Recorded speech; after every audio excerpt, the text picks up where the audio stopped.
அனைவருக்கும் வணக்கம். கார்த்திகை மாதம் பஞ்சமி தினம் செவ்வாய்க்கிழமை தினத்தன்று தேய்பிறை பஞ்சமி இந்த நாளன்று எப்படி வழிபாடு செய்ய வேண்டும் அப்படிங்கிறதுக்கான பதிவு நான் ஆல்ரெடி கொடுத்துருக்குறேன். இந்த பதிவில் நம்ம என்ன பார்க்க போகிறோம் அப்படின்னா, பணம் வசியமாக நமக்கு கடன் இருக்குது அப்படின்னா அந்த கடன் பிரச்சனை தீர நமக்கு வேண்டிய பணம் நம்ம கேட்குறோம் அப்படின்னா எவ்வளோ பணம் இருந்தாலும் நமக்கு கிடைக்கும். இந்த பரிகாரம் நம்ம எப்படி செய்ய வேண்டும் அப்படிங்கிறத இந்த பதிவில் நம்ம பார்க்கலாம். இதற்கு தேவையானது கற்பூர வள்ளி இலை, இதை ஓம இலை அப்படிங்கிறத நம்ம சொல்லுவோம். அதாவது இந்த இலை பொதுவாக நம்ம வீட்டில் வளர்ப்பது ரொம்ப நல்லது.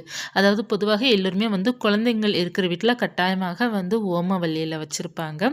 அதாவது இந்த இலை பார்த்திங்கன்னா சளி தொல்லைக்கு இந்த இலை நல்ல ஒரு தீர்வு கிடைக்கும். அதனால் இந்த இலை பொதுவாக நிறைய பேர் வச்சுருப்பாங்க. இந்த இலை வைப்பது ரொம்ப ரொம்ப நல்லது. ஏன்னா இந்த இலை பார்த்திங்கன்னா இந்த வடிவம் இருக்கு இல்லையா, அந்த வட்ட வடிவம் இருக்கு இல்லையா, அது லக்ஷ்மியோட அருள் கொடுக்கும் நமக்கு அப்படிங்கிறத சொல்லுவாங்க. மற்றும் பண வசியத்தை ஈர்த்து தரும். இந்த இலை இருந்தால் நம்ம வீட்டில் லக்ஷ்மி கடாட்சம் அதிகரிக்கும் அப்படிங்கிறது சொல்லுவாங்க. ஸோ அதனால் இந்த ஓமவல்லி இலை அதாவது இந்த செடியை நம்ம வீட்டில் ஒரு தொட்டிலையோ அல்லது நம்ம சைடு நம்ம கொஞ்சம் இடம் இருக்குது அப்படின்னா அந்த இடத்துல வளர்த்துட்டு வரணும். அதாவது இதுக்கு பராமரிப்பு ரொம்ப முக்கியம். நம்ம அன்றாட இதற்கு தண்ணீர் விடணும். அப்போனா தான் நமக்கு இது நல்லா குளிர்ச்சியாக வளரும். இது எந்த அளவுக்கு நல்லா வளருதோ அந்த அளவுக்கு நம்ம இல்லத்திற்கு செல்வ செழிப்பு இருக்கும். ஏன்னா இந்த இலை கடகடன்னு நமக்கு வளரும். சீக்கிரமாக வளரக்கூடிய செடி தான் இந்த கற்பூரவள்ளி இலை. நமக்கு எந்த அளவுக்கு இது நம்ம பராமரிக்கிறோமோ அந்த அளவுக்கு நமக்கு வளரும். அதே போல் நம்ம வீட்டில் நல்ல ஒரு வளர்ச்சி இருக்கணும் அப்படிங்கிறதுக்காக தான் இந்த இலையை வளர்க்கணும் அப்படிங்கிறது சொல்லுவாங்க. இந்த இலையை வைத்து நம்ம என்னென்ன செய்ய வேண்டும் அப்படின்னா, ஒரு பண வசியத்திற்காக நிறைய ஒரு பரிகாரம், தாந்திரிக பரிகாரம் இது இருக்குது. இதை வைத்து நம்ம கற்பூரம், கிராம்பு போட்டு நம்ம எரித்து அதை அந்த புகையை வீட்டுக்கு காமிச்சோம் அப்படின்னா நமக்கு அந்த நெகட்டிவ் எனர்ஜிலாம் போயிடும். ஒரு பாசிட்டிவ் இருக்கும் அப்படிங்கிறதும் சொல்லுவாங்க. பண வசியமாகவும் சொல்லுவாங்க. ஸோ அந்த மாதிரிலாம் இந்த இலையை நம்ம பயன்படுத்தலாம். இதே போல் பார்த்தீங்கன்னா இந்த இலை இன்னொரு வகையில் நம்ம எப்படி பயன்படுத்தணும் அப்படின்னா, நீர் பரிகாரமாக நம்ம இந்த இலை பயன்படுத்தணும். இந்த பரிகாரம் நம்ம செய்வது 100% நமக்கு பெஸ்ட் ரிசல்ட் கொடுக்கும். எதற்காக அப்படின்னா, ஒரு தண்ணீர் பரிகாரம் அப்படிங்கிறது நமக்கு கேட்டது எல்லாமே கொடுக்கக்கூடிய ஒரு அற்புதமான பரிகாரம். இந்த தண்ணீர் பரிகாரத்தை நம்ம எப்படி செய்ய வேண்டும் வராகிமனுக்கு அப்படின்னா, நீங்கள் வராகிமனுக்கு மாலை 6 மணிக்கு மேலே விளக்கேற்றி வச்சுருங்க. விளக்கேற்றிட்டு உங்களால் என்ன வழிபாடு செய்ய முடியுமோ எளிமையாக செய்துக்கோங்க. செய்துட்டு ஒரு டம்ளரோ அல்லது ஒரு மண் குடுவை கூட நீங்கள் எடுத்துக்கலாம். அல்லது நம்ம அகல் விளக்கு மாதிரி கொஞ்சம் பெரியதாக அகல் விளக்கு இருக்குன்னு எடுத்து வச்சுக்கோங்க. அல்லது பார்த்தீங்கன்னா நம்ம கண்ணாடி பவுல் எடுத்துக்கோங்க. அதை நீங்கள் என்ன செய்யணும் அப்படின்னா, அதை முதல்ல சுத்தப்படுத்திட்டு தண்ணீர் 3/4 அளவுக்கு தண்ணீர் பிடிச்சிக்கோங்க. 3/4 பவுல் தண்ணீர் பிடிச்சிட்டு ஒரு 2 ஸ்பூன் அளவுக்கு பார்த்தீங்கன்னா நம்ம பன்னீர் விடணும். அதுதான் ரொம்ப முக்கியம்.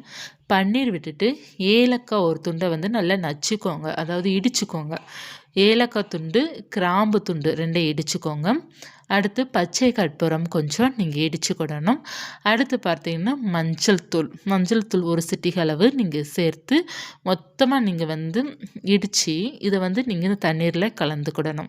அடுத்து மிகவும் முக்கியமானது, உங்ககிட்ட இருந்தால் போட்டுக்கோங்க. ஜாதிக்காய் பொடி உங்ககிட்ட இருந்தால் நீங்கள் இதில் சேர்த்துக்கலாம். அப்படி இல்லை என்றால் நீங்கள் சுக்கு பொடி கூட நீங்கள் சேர்க்கலாம். மிக மிக நல்லது. சுக்கு பொடி கூட நீங்கள் சேர்த்துட்டு அந்த தண்ணீரில் பார்த்தீங்கன்னா முதல்ல ஒரு 5 மல்லிகைப்பூ சேர்த்துக்கோங்க. மல்லிகைப்பூ இல்லை அப்படின்னா தாமரை இதழ் அல்லது ரோஜாப்பூ இதழ் நம்ம சேர்த்துக்கிடணும். 5 இதழ் மட்டும் நீங்கள் சேர்த்தா போதும். மல்லிகைப்பூ இருந்தால் ரொம்ப நல்லது. சேர்த்துட்டு 5 கற்பூரவள்ளி இலை எடுத்துக்கோங்க. அந்த கற்பூரவள்ளி இலையை 5 இலையும் நல்ல இலையாக நீங்கள் எடுத்துக்கோங்க. எடுத்து அந்த இலையும் அந்த தண்ணீரில் நீங்கள் வச்சிடுங்க. அடுத்து கொஞ்சமாக செவ்வரளி பூக்கள் கிடைத்தது அப்படின்னா நீங்கள் எடுத்துக்கலாம். ஏன்னா செவ்வரளி பூக்கள் செவ்வாய்க்கிழமை நமக்கு இருப்பதனால சிவப்பு நிற பூக்கள் பயன்படுத்துவது ரொம்ப விசேஷம். ஸோ சிவப்பு நிற பூக்கள் கொஞ்சமாக, செம்பருத்தி கூட நீங்கள் பயன்படுத்திக்கலாம். இப்போ செவ்வரளி பூக்கள் இல்லை அப்படின்னா செம்பருத்தி நீங்கள் எடுத்துக்கோங்க. எடுத்துகிட்டு அந்த தண்ணீரில் அந்த இதழ் கொஞ்சம் வச்சுடுங்க, அதாவது அந்த பூக்கள் கொஞ்சம் வச்சுடுங்க. அடுத்து நீங்கள் முக்கியமாக ஒன்று சேர்க்க வேண்டும். என்ன அப்படின்னா, நீங்கள் கல் உப்பு இருக்கு இல்லையா, கல் உப்பு ஒரு 5 கல்லுப்பு அல்லது 9 கல்லுப்பு, சின்ன சின்ன கல்லுப்பாக நீங்கள் ஒரு 5 கல்லுப்பு நீங்கள் எடுத்து இந்த தண்ணீரில் சேர்த்துக்கோங்க.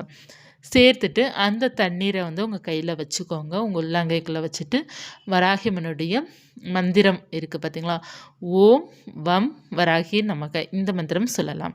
அல்லது ஓம் ஸ்ரீம் பஞ்சமி தாயே நமக இந்த மந்திரத்தை நாமத்தை சொல்லலாம். இதை நீங்கள் ஒரு 9 முறை அல்லது குறைஞ்சபட்சம் பார்த்தீங்கன்னா 3 முறை நீங்கள் சொல்லிவிட்டு வராகி மனமுருகி பிரார்த்தனை பண்ணிக்கோங்க. எனக்கு இருக்கிற அந்த பண கஷ்டம்லாம் தீரணும், பண வரவு வர வேண்டும், கடன் தொல்லை தீர வேண்டும் அப்படிங்கிறத நீங்கள் மனசில் பிரார்த்தனை பண்ணிவிட்டு உங்களுக்கு எவ்வளோ பணம் வேண்டும் அப்படிங்கிறத நீங்கள் அதை கேளுங்க. அந்த நீர்கிட்ட நீங்கள் கேட்கணும். அந்த நீர்கிட்ட கையில் உங்கள் உள்ளங்கைக்குள்ளே வச்சுக்கிட்டு உங்களுக்கு எவ்வளோ கடன் இருக்கோ அந்த தொகையை சொல்லி இவ்வளோ பணம் எனக்கு வேண்டும் அப்படிங்கிற மாதிரி நீங்கள் கேட்டுக்கோங்க. இப்போ ஒரு வீடு கட்டணும் அப்படின்னா அதற்கு எவ்வளோ பணம் வேணுமோ அவ்வளோ பணம் நீங்கள் சொல்லி இந்த பணம் எனக்கு வேண்டும், சீக்கிரமாக உதவி செய்யுங்க அப்படிங்கிற மாதிரி ஒரு பாசிட்டிவிட்டியை நீங்கள் வேண்டிக்கோங்க. இவ்வளோ பணம் இருந்தால் நான் ரொம்ப மகிழ்ச்சியாக இருப்பேன், என்னுடைய பிரச்சனை எல்லாம் தீர்ந்துடும், நான் நிம்மதியாக இருப்பேன் அப்படிங்கிற மாதிரி நீங்கள் வேண்டிட்டு இவ்வளோ பணம் என் கைக்கு வந்துட்டே இருக்குது அப்படிங்கிற மாதிரி பாசிட்டிவாக வேண்டிக்கிடணும்.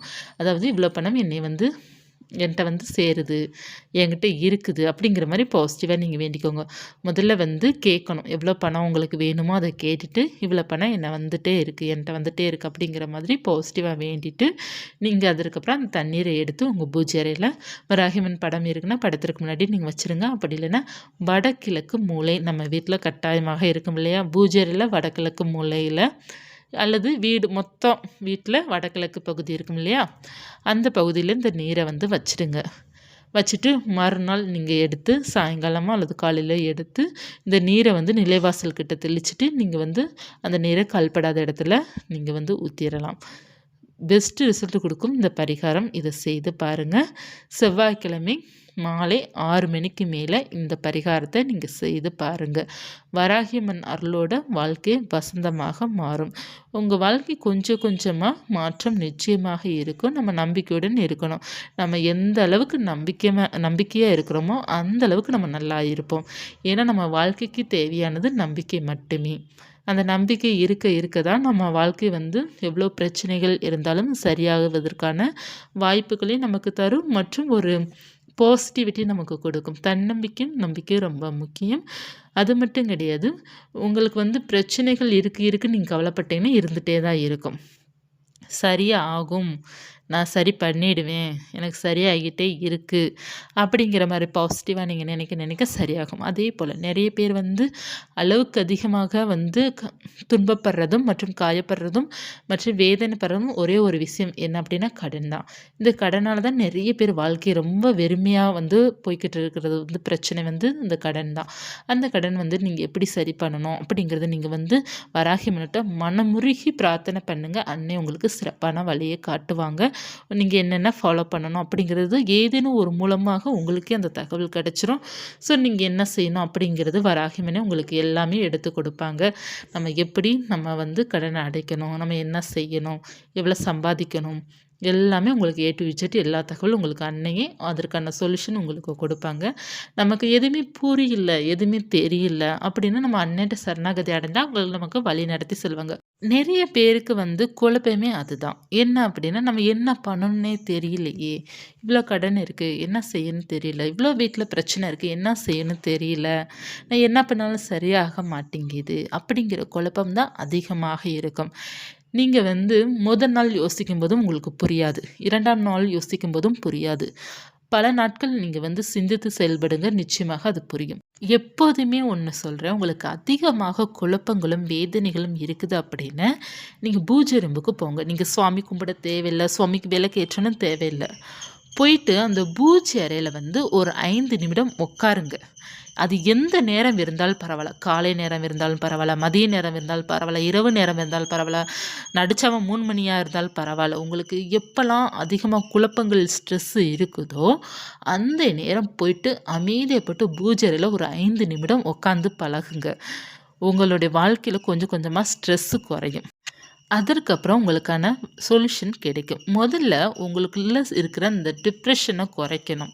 அடுத்து தான் நீங்கள் சொல்யூஷன் தேடணும். ஏன்னா நிறைய பேர் கவலைகளை வச்சுக்கிட்டே நம்ம ஏதாவது தேடுறோம் அப்படின்னாலும் நமக்கு கிடைக்காது. முதல்ல நம்ம பாசிட்டிவிட்டியாக மாறணும் அப்படின்னு நம்ம ஒரு தனியாக ஒரு இடத்துல உட்காந்தோம் அப்படின்னா நம்ம மாற மாட்டோம். நமக்கு வந்து எண்ண ஓட்டங்கள் அதிகமாக இருக்கும். நம்மளை வந்து கண்ட்ரோல் பண்ணுற இடம் எது அப்படின்னு கேட்டிங்கன்னா பூஜை அறை நம்மளை கொஞ்சம் கட்டுப்படுத்தும்.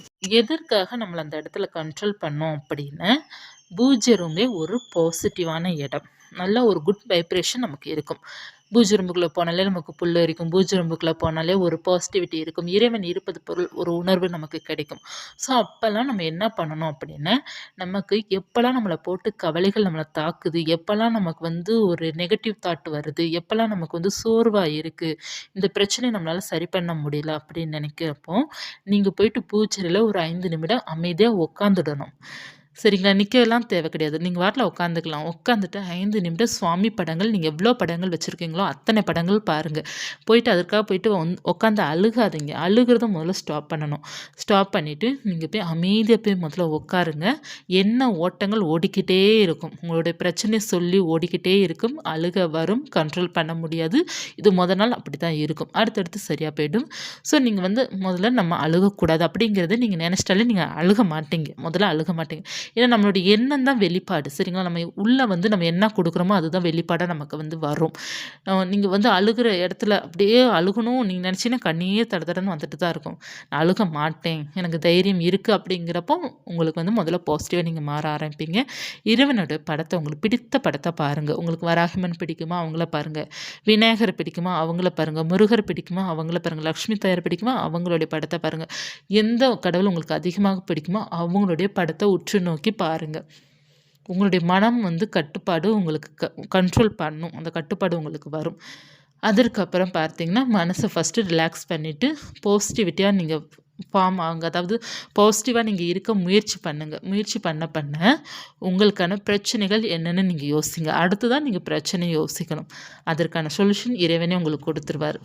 கட்டாயமா குடுத்துருவாரு. எப்போதுமே நீங்க வந்து ஒரு முடிவு எடுக்கனா இருந்தாலும் சரி, ஒரு குழப்பத்தை தீர்க்கணும் அப்படின்னாலும் சரி, பூஜை ரூமுக்குள்ள போய் உட்காந்துட்டீங்க அப்படின்னாலே, உங்களுக்கு பல பிரச்சனை தீர்ந்துடும். பல கவலைகள் உங்களுக்கு தீரும். நம்ம போயிட்டு பூஜை பண்ணா தான் நம்ம பிரச்சனை தீரும். விளக்கேத்துனா தான் பிரச்சனை தீரும் அப்படிங்கிறதுலாம் கிடையவே கிடையாது.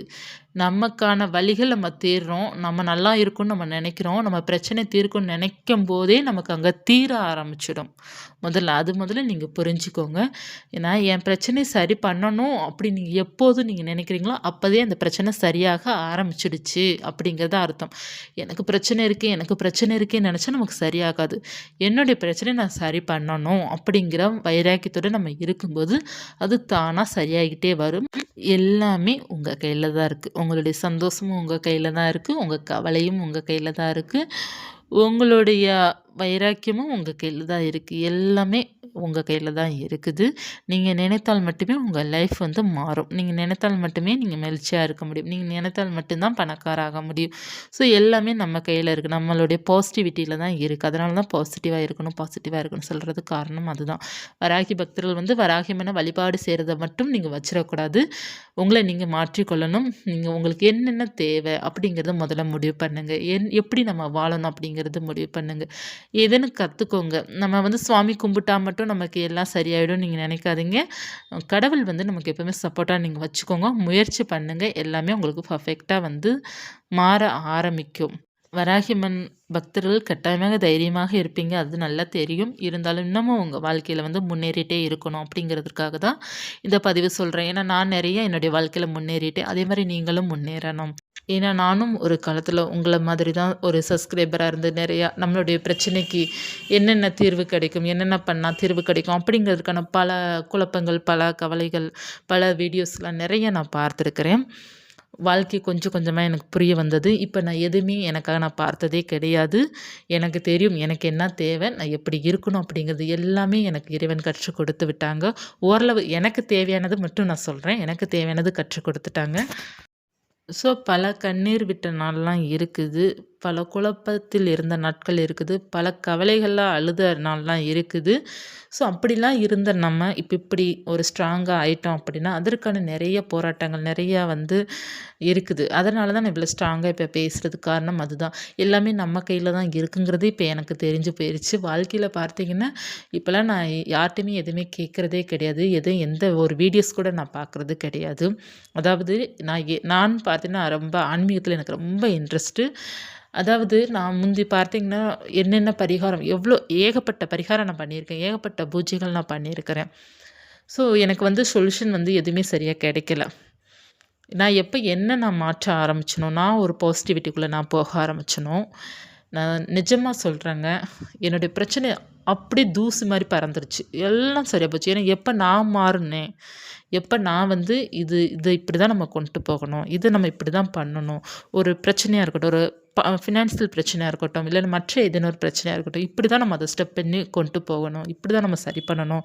நான் வந்து கடவுள்ட்ட வந்து கேட்கறது ஒண்ணே ஒண்ணு தான். எதுவுமே இறைவன்ட்ட நான் கேட்க மாட்டேன். எனக்கு தைரியத்த குடுத்துருங்க. அந்த பிரச்சனைய சரி பண்ணுவதற்கான எனக்கு வந்து ஒரு நம்பிக்கை, ப்ளஸ் வந்து அது சரியாகறதுக்கான அந்த வாய்ப்பு எனக்கு கொடுங்க. நான் பர்ஃபெக்ட்டா பண்ணிருவேன் எல்லாம் அப்படின்னு தான் கேட்பேன். இப்போ கொஞ்சம் வருடமாவே பார்த்தீங்கன்னா, எனக்கு அப்படிதான் அமையுது. ஸோ நான் வந்து என்னை சேஞ்ச் பண்ணதுக்கப்புறம், நான் வந்து இப்படி தான் இருக்கணும். நம்ம இப்படி தான் நம்ம லைஃப் அப்படிங்கிறது ஒவ்வொன்னும் நான் கற்றுக்கொண்ட பிறகு தான் என்னோட லைஃப் நெறைய மாறியிருக்கு. ரொம்ப பாசிட்டிவா மாறியிருக்கு. எல்லாமே ஓகே. நான் ரொம்ப மகிழ்ச்சியா இருக்கிறதுக்கு காரணம் அப்படிங்கிறது சீக்ரெட் வந்து இதுதான் அப்படிங்கிறது நான் நினைக்கிறேன். அதாவது நம்மள மாற்றிக்கொள்ளணும் அப்படிங்கிறது தான் ஒண்ணு இருக்குது. நம்ம வந்து அதிகமா சோர்வாகக்கூடாது, கவலைப்படக்கூடாது. அதுக்காக கண்ணீர் வராம இருக்காது இல்லையா? அதுக்காக நம்ம கவலைப்படாம இருக்க போறது கிடையாது. நமக்கு சின்ன சின்ன பிரச்சனைகள் இருக்கு. குழந்தைங்களுக்கு ஏதேனும் உடம்பு சரியில்லாம ஆகும்போதோ, ஏதேனும் ஒரு பிரச்சனை வந்து நம்ம ஃபீல் பண்ணத்தான் செய்வோம். ஃபீல் பண்ணாம எப்படி இருக்க முடியும்? ஜஸ்ட் ஃபீல் பண்ணிட்டு, அடுத்து நம்ம அத சரி பண்றதுக்கான முயற்சிகள் நம்ம எடுக்கணும். அதுக்காக அதிலேயே நம்ம மூழ்கக்கூடாது. அதேபோல ஒரு ஃபினான்சியல் பிரச்சனை வருது, ஒரு பணம் சம்மந்தப்பட்ட பிரச்சனையும் எனக்கு வந்திருக்குது. ஸோ அப்படி வரும்போதும் அதிலேயே நம்ம மூழ்கிரக்கூடாது. நம்ம அழுகுறது ஓகே. ஒரு நாள் அத நெனச்சு ஃபீல் பண்றோமா, அடுத்து நெக்ஸ்ட் என்ன பண்ணலாம் அப்படிங்கிறத நம்ம யோசிக்கணும். அதிலேயே நம்ம உட்காந்துறக்கூடாது. அப்படிங்கிறதெல்லாம் ஒவ்வொன்னா நான் கத்துக்கிட்டு என்னோட லைஃப் பார்த்தீங்கன்னா, இப்ப நல்லா மாறியிருக்கு. நான் ஒரு காலத்தில வந்து அதிகமா டிப்ரஷனும், அதிகமா ஸ்ட்ரெஸ்ஸும், அதிகமா என்னுடைய கோபம் பார்த்தீங்கன்னா பயங்கரமா வரும் எனக்கு. ஸோ அந்த ஒரு பிரச்சனையால தான் பார்த்தீங்கன்னா, கொஞ்சம் ரிலாக்ஸ் பண்றதுக்காக யூடியூப் சேனல் ஆரம்பிச்சேன். எனக்கு வந்து ஆன்மீகத்தில கொஞ்சம் இன்ட்ரெஸ்ட் இருக்கிறனால, ஃபர்ஸ்ட்ல பார்த்தீங்கன்னா ஆரம்பத்தில நான் வந்து கிச்சன் வீடியோஸ் தான் போட்டேன். மாத்தி மாத்தி வீடியோஸ் போட்டுட்டுருந்தேன். அதற்கப்புறம் பார்த்தீங்கன்னா, ஆன்மீக வீடியோஸ் போட்டேன். ஸோ அப்படியே ஆன்மீகத்திலே நான் கன்டின்யூ பண்ணிட்டேன். ஆனா, எனக்கு வந்து அந்த யூடியூப் சேனல் நான் ஸ்டார்ட் பண்ணதே பார்த்தீங்கன்னா, அந்த டிப்ரஷன்லேருந்து கொஞ்சம் வெளிய வரணும் அப்படிங்கிறதுக்காக ஸ்டார்ட் பண்ணேன். நிறைய நெகட்டிவ் தாட் இந்த மாரிலாம் இருக்கும். நெறைய டென்ஷன் அதிகமாகவே எனக்குள்ள இருக்கும். ஸோ, அந்த எனக்கு என்னுடைய கேரக்டர் பார்த்தீங்கன்னா, கொஞ்சம் அதிகமா கோபப்படுற கேரக்டர். சொல்லுவாங்களே, மூக்குக்கு மேல கோவம் வரும்ன்னு சொல்லுவாங்கல்ல, அது அப்படியே சேம் கேரக்டர் என்னுடைய கேரக்டர். ரொம்ப அளவுக்கு அதிகமா கோவப்படுவேன். அது யாரா இருந்தாலும் நான் பார்க்க மாட்டேன். யாராவது ஏதாவது ஒரு சொல்லிட்டாலே டென்ஷன் ஆயிடுவேன். அதேபோல வந்து வேணும்னே நம்மகிட்ட யாராவது வம்பிழுத்தாங்கன்னா, அதுக்கும் டென்ஷன் ஆயிருது. ஸோ, இந்த மாதிரி தான். ஏன்னா, ஃபுல்லா அந்த நெகட்டிவ் கேரக்டர் தான் எனக்குள்ள இருந்தது. அந்த கோபப்படுற கேரக்டர், விட்டு குடுக்காத ஒரு கேரக்டர். "நீ என்ன சொல்றது?" அப்படிங்கிற மாரி. அந்த கேரக்டர் ஃபுல்லா இப்ப டோட்டலா போயிருச்சு. எப்படி தான் அந்த கேரக்டர் மாறுச்சு அப்படிங்கிறது எனக்கே வந்து ஆச்சரியமா இருக்கும். ஏன்னா அந்த ஒரு கேரக்டர் இருந்தனால எனக்கு எதற்கு எடுத்தாலும் கோபம் வரதுனால ரொம்ப டிப்ரஷன் ஆவேன். எனக்கு வந்து எரிச்சல் ரொம்ப படுவேன். சரியா தூக்கம் கூட எனக்கு வராது. அந்த மாரி ஒண்ணொண்ணும் ஃபேமிலி பிரச்சனையும் இருக்குது. அந்த ஃபேமிலி பிரச்சனையும் நமக்கு தாங்கிக் கொள்ள முடியாது. ரொம்ப டென்ஷனாவே இருக்கும். ஸோ அந்த மாரிலாம் இருக்கும்போது அந்த யூடியூப்குள்ள வந்து அப்பப்ப ஆன்மீக சேனல்னா கொஞ்சம் கொஞ்சம் அப்படியே ரிலாக்ஸ் பண்ணேன். அதாவது நான் ஆன்மீகத்த வந்து கத்துக்கிட்டேன். நமக்கு வாழ்க்கைக்கு என்ன முக்கியம் அப்படிங்கிறத நான் கத்துக்கிட்டேன். அதனால தான் நான் சீக்கிரமா ரிலீஃப் ஆயிட்டேன் நானு. இல்லன்னா இன்னமும் அந்த டிப்ரஷனுக்குள்ளயே தான் கடந்திருப்பேன் நானு. நம்ம கடவுள் நமக்கு என்ன சொல்ல வராரு? நம்ம வந்து 24 மணி நேரம் பூஜை செய்ய சொல்றாரான்னு கேட்டா கிடையாது. நம்மள நம்ம மாற்றிக்கொள்ளணும். நம்ம வந்து மற்றவங்களுக்கு முடிந்த அளவுக்கு உதவி செய்யணும். அப்படி இல்லையென்றால் யாருக்கும் கெடுதல் செய்ய வேண்டாம். நம்ம உண்டு, நம்ம வாழ்க்கை உண்டுன்னு இருப்பது நமக்கு கிடைக்கிறது தான் கிடைக்கும். அளவுக்கு மீறி எதையுமே ஆசைப்படக்கூடாது. நமக்கு வந்து ஏதேனும் ஒண்ணு வேண்டும்னா நம்ம தான் முயற்சி பண்ணணும். கடவுள் நமக்கு எப்போதுமே உறுதுணையாக இருப்பாங்க. அப்படிங்கிறது என்னோட ஆன்மீகத்தில நான் கற்றுக்கொண்டது. நெறைய கத்துருக்கேன். இதில நான் உங்களுக்கு முக்கியமானது நான் சொல்றேன். நம்ம கையில தான் எல்லாமே இருக்கு அப்படிங்கிறது. நான் ஆன்மீக புக்ஸ் நெறைய படிப்பேன் பார்த்தீங்களா? நெறைய ஆன்மீக கதைகள் நான் படிப்பேன். அதாவது பார்த்தீங்கன்னா, உங்களுக்கு வந்து காலையில வீடியோஸ்லாம் ரெடி பண்ணிருவேன். நைட்டு நான் தூங்கும்போது ஏதேனும் ஒரு ஆன்மீக கதைகள் ஏதாவது படிச்சுட்டு தூங்குற பழக்கம் கொஞ்ச நாள் இருந்தது. இப்படி ஏன்னா ஆன்மீக கதைகள் நெறைய பாடங்கள சொல்லிக் கொடுக்கும். ஸோ இப்படியே வந்து லைஃப் வந்து போய்க்கிட்டே இருந்தது. அந்த கேரக்டர் ஃபுல்லா போயிடுச்சு. எப்படி கோபம் படுற கேரக்டரோ அது ஃபுல்லா போயிடுச்சு. நெகட்டிவ் தாட்ஸ்லாம் இருந்துச்சு. அதுவும் போயிடுச்சு. அ மற்றவர்கள் மேல நமக்கு தேவையில்லாம டென்ஷன் வரும் பார்த்தீங்கன்னா, ஏதாவது சொல்லிட்டாங்க அப்படின்னா, அதுவும் போயிடுச்சு. ஸோ எல்லாமே போயிடுச்சு. இப்ப நம்ம வாழ்க்கை உண்டு, நாம் உண்டு, நம்ம பிள்ளைகள் உண்டு. நம்ம ஃபேமிலி தான் நமக்கு நிரந்தரம். நம்ம ஃபேமிலி, ஹஸ்பண்ட், பேரண்ட்ஸ் இவங்க தான் நமக்கு எப்போதுமே நம்ம கூட இருப்பாங்க. நமக்கு வந்து என்ன தேவை அப்படிங்கிறது நம்ம தான் முயற்சி எடுக்கணும். நெறைய விஷயங்கள் ஒவ்வொன்றா நான் கற்றுக்கிட்டு என் லைஃப்ப வந்து நல்லா மாற்றிக்கிட்டேன். அதேபோல ஃபினான்ஸ்ல ஒரு தடவ வந்து பிரச்சனை வந்தது. அதையும் நாங்க முடிந்த அளவுக்கு நாங்க சரி பண்ணோம். எல்லாமே எனக்கு இந்த ஆன்மீகம் வந்து புரிய வச்சுருச்சு. அதற்காக நான் வந்து பூஜை பண்ணிக்கிட்டே இருக்கணும்னு நான் சொல்லவே மாட்டேன். ஏன்னா, நான் அப்படி செய்ய மாட்டேன். எப்பப்ப நம்ம சாமி கும்பிடணுமோ, அப்பப்ப நம்ம சாமி கும்பிட்டா போதும். எப்பப்ப நம்ம வந்து முயற்சிகள் எடுக்கிறோமோ, நம்ம வாழ்க்கைக்கு தேவையானது, அதில நம்ம ஈடுபடணும். எந்த நேரம் நம்ம வந்து சாமி கும்பிட்டாலும் நமக்கு வந்து எல்லாம் சரியாகாது. கடவுள்ட்ட எப்போதுமே நம்ம வந்து 24 மணி நேரம் கடவுளோட சப்போர்ட் நமக்கு தேவை. 24 மணி நேரம் அதுக்கு நம்ம பூஜை ரூம்ல உட்காந்தா மட்டும் சரியா ஆகாது. நம்ம வந்து முயற்சிகள் எடுக்கணும். கடவுளுடைய சப்போர்ட் நமக்கு ரொம்ப முக்கியம். ஒரு தீபத்தை ஏற்றி வைத்து, "இறைவா நீ எப்போதுமே என் கூட துணையாக இரு" அப்படிங்கிறத சொன்னா கூட போதும். நமக்கு வாழ்க்கை முழுவதும் அவர் நமக்கு துணையாக இருப்பாரு. நம்மளுடைய பிரச்சனைய நம்ம தான் சரி பண்ண முயற்சி எடுக்க எடுக்க அது தானா அது சரியா ஆகுது. அதனால தான் நான் உங்களுக்கு இவ்வளோ அட்வைஸ் பண்றேன். ஏன்னா வந்து சொல்வாங்க இல்லையா? கஷ்டப்பட்டவங்ககிட்ட போயிட்டு நம்ம வந்து வாழ்க்கை கேட்டா தான் நம்ம வாழ்க்கையான முழு விளக்கம் அவங்க நமக்கு குடுத்துருவாங்க. நல்லா இருக்கிறவங்ககிட்ட போயிட்டு நம்ம வந்து எப்படி வாழணும்னு கேட்டா அவங்களுக்கு சொல்ல தெரியாது. கஷ்டப்படுறவங்ககிட்ட போய் நீங்க கேட்டா மட்டும் தான் லைஃபோட டீட்டெயில்ஸ் எல்லாமே நமக்கு தெரியும். எப்படி வாழணும், எப்படி இருக்கணும். அதே போல இந்த நெகட்டிவான கேரக்டர், கோபப்படுற கேரக்டர், வாழ்க்கையில வந்து சொதப்புன கேரக்டர் எல்லாமே நான் தான். ஸோ நான் வந்து மிஸ்டேக்ஸ் நெறைய பண்ணியிருக்கிறேன். ஸோ அதனால தான் உங்களுக்கு நான் அவ்வளோ அட்வைஸ் இப்ப என்னால குடுக்க முடியுது. எனக்கு வந்து ஓரளவு தெரியும். நம்ம என்னென்ன தப்பு பண்ணோம், இப்ப எப்படி இருக்கணும், இப்ப எப்படி நான் இருக்கிறேன், என்னென்ன மிஸ்டேக்ஸால நான் நெறைய இழந்திருக்கிறேன், என்னென்ன மிஸ்டேக்ஸால வந்து நான் வந்து கஷ்டப்பட்டுருக்கிறேன். ஒரு சில இதால நம்ம நன்மைகளும் அடைந்திருக்கோம் இல்லையா? ஸோ அது வந்து என்னோட வாழ்க்கையில அனுபவத்திலயும் நான் உங்ககிட்ட நான் சொல்றேன். ஏன்னா எனக்கெல்லாம் நெகட்டிவ் தாட் அளவுக்கு அதிகமா இருந்தது ஒரு காலத்தில். இப்ப வந்து நெகட்டிவ் தாட்டே எனக்கு கிடையாது. ஃபுல்லா பாசிட்டிவா தான் நான் இருப்பேன். அதனால தான் பாசிட்டிவா இருங்க லைஃப் மாறும் மாறும்னு சொன்னதுக்கு காரணமே அதுதான். ஸோ நம்ம வந்து இறைவன கும்பிட்றோம் அப்படின்னா, நம்ம அதுலேருந்து நெறைய கற்றுக்கொள்ளணும். எல்லாருமே சுவாமிட்ட போயிட்டு நம்ம பணத்துக்காக மற்ற நெறைய கேட்குறோம். அது ஒன்றும் தவறு கிடையாது. நீங்க பணத்த கேட்குறீங்க அப்படின்னா, பணம் சம்பாதிக்க நம்ம முயற்சி பண்ணணும். இல்ல அப்படின்னா, நம்ம சிக்கனமா இருக்க முயற்சி பண்ணணும். எது தேவை, எது தேவையில்ல அப்படிங்கிறத நம்ம வந்து யோசிக்க முயற்சி பண்ணணும். அப்படி நீங்க பண்ணும்போது, இறைவன்ட்ட பணம் கேட்கும்போது, இறைவனே உங்களுக்கு அள்ளி கொடுப்பாரு. அந்த யோகத்த அவரு கொடுப்பாரு. நம்ம வந்து சும்மா கேட்டுட்டே இருந்தா நமக்கு எல்லாம் கிடைக்குமானா, கிடைக்காது. நம்ம அந்த பாசிட்டிவ் வைப்ப வந்து வீட்ல வந்து ஏற்படுத்தணும் நம்ம. ஏற்படுத்தினால் மட்டும் தான் நம்ம வந்து லைஃப் நல்லாயிருக்கும். அதே போல ஒரு கணவன் மனைவிக்குள்ள சண்டை வருதுன்னு வச்சுக்கோங்கமே, நீங்க வந்து திரும்ப திரும்ப சண்டை போட்டீங்கன்னா, சண்டை கூடிட்டே தான் போகும். ஸோ நம்ம எப்படி இத சரி பண்ணணும்னு முயற்சி எடுக்கும்போது சரியாகும். ஸோ குடும்பத்தில வந்து பிரச்சனைய நம்ம தீர்க்கணும்னு நீங்க முடிவு பண்ணிட்டீங்கன்னா, அது தீர ஆரம்பிச்சுரும். ஸோ எல்லாமே நம்ம கையில தாங்க இருக்கு. நம்ம நெனச்சா எல்லாமே சரி பண்ணிறலாம் அப்படிங்கிறத நான் 100% நம்புறேன். ஸோ உங்களாலயும் எல்லாம் முடியும். நீங்களும் பார்த்தீங்கன்னா, உங்கள நல்லா பாசிட்டிவா நீங்க வந்து வைப் பண்ணிக்கோங்க. மற்றும் உங்களுக்கு பிடிச்சத நீங்க எப்போதுமே பண்ணுங்க. நல்ல மோட்டிவேஷனல் டிப்ஸ் அப்பப்ப நீங்க பாருங்க. உங்கள வந்து நீங்க தைரியப்படுத்திக்கலாம். ஏன்னா நான் எப்போதுமே இப்ப வரையும் இப்ப வரைய கூட மோட்டிவேஷனல் டிப்ஸ் நான் பார்க்காம இருக்கவே மாட்டேன். ஜஸ்ட் ஒரு நிமிஷமாவது ஒரு ஷார்ட்ஸாவது நான் பார்த்துருவேன். ஏன்னா நமக்கு தேவை. அன்றாட நம்ம வந்து எப்பலாம் நமக்கு மனசு வந்து கொஞ்சம் வீக் ஆகுதோ, அப்பலாம் நம்மள வந்து ஒரு பூஸ்ட் பண்ணணும் அப்படின்னு ஒரு மோட்டிவேஷனல் டிப்ஸ் நமக்கு கொஞ்சம் ஹெல்ப்பா இருக்கும். எப்போதுமே பெண்கள் வந்து தைரியத்த இழந்துறக்கூடாது. நம்ம எப்போதுமே எந்த அளவுக்கு நம்ம ஸ்ட்ராங்கா இருக்கணுமோ, அந்த அளவுக்கு நம்ம ஃபேமிலி ரொம்ப நல்லா இருக்கும். பெண்கள் எந்த அளவுக்கு தைரியமாவும், மகிழ்ச்சியா இருக்கிறாங்களோ, அந்த வீடு எதிலுமே பாதிக்கப்படாது. முடிந்த அளவுக்கு பார்த்தீங்கன்னா, நல்லா முன்னேறிட்டே வரும். அதற்கு வந்து ஏன் அப்படின்னா, அந்த பெண்கள் தான் அந்த குடும்பத்தில மிகப்பெரிய ஆணிவேர் அப்படிங்கிறத நீங்க கட்டாயமாக தெரிந்து கொள்ள வேண்டும். ஏன்னா, ஆண்களுடைய பொறுப்பு வந்து சம்பாதிக்கிற பொறுப்பு. பெண்களுடைய பொறுப்பு வந்து அனைத்தையுமே பார்க்கின்ற பொறுப்பு. குடும்பத்த பார்க்கணும், பிள்ளைங்கள பார்க்கணும், ஹஸ்பண்டே பார்க்கணும், அந்த ஃபினான்ஸியலும் பார்க்கணும். ஸோ எல்லா பொறுப்பும் வந்து பெண்களுக்கு தான் அதிகமாக இருக்கு. அப்படிப்பட்ட அந்த பெண்கள் வந்து ரொம்ப ஸ்ட்ராங்கா இருக்கணும். அந்த குடும்ப ஆணிவேரே அந்த பெண்கள் தான். அந்த பெண்கள் ஸ்ட்ராங்கா இருந்தாலே அந்த ஃபேமிலி நல்லா இருக்கும் அப்படிங்கிறத நான் மனதார நம்புறேன். பெண்கள் நீங்க ஹேப்பியா இருக்கிறீங்க அப்படின்னா, உங்க ஃபேமிலி நிச்சயமாக 1000% ஹேப்பியா இருக்கும். அது உங்களுடைய ஹஸ்பண்டா இருக்கலாம், உங்களுடைய பேரண்ட்ஸா இருக்கலாம், உங்களுடைய பசங்களா இருக்கலாம். சுற்றி இருப்பவர் எல்லாருமே ஹேப்பியா இருப்பாங்க. ஸோ நீங்க முதல்ல மகிழ்ச்சியா இருக்க கற்றுக்கொள்ளுங்கள். உங்களுக்கு என்ன தேவையோ அத நீங்க மகிழ்ச்சியுடன் நீங்க செய்து பாருங்க. லைஃப் ரொம்ப நல்லாயிருக்கும். கடவுள்ட்ட போயிட்டு கொஞ்சம் 5 நிமிஷம் போயிட்டு அமைதியா கேளுங்க. என்னுடைய பிரச்சனைய வந்து நான் சரி பண்றதுக்கான என்னென்ன பண்ணணும் அப்படிங்கிறத நீங்க கேளுங்க. இறைவனே உங்களுக்கு வழி குடுப்பாரு. கட்டாயமாக நம்பிக்கையுடன் இருங்க. இறைவன் எப்போதுமே உங்களுக்கு சப்போர்ட்டாக இருப்பாங்க. இந்த பதிவு உங்களுக்கு பயனுள்ளதாக இருக்கும்னு நினைக்கிறேன். நன்றி.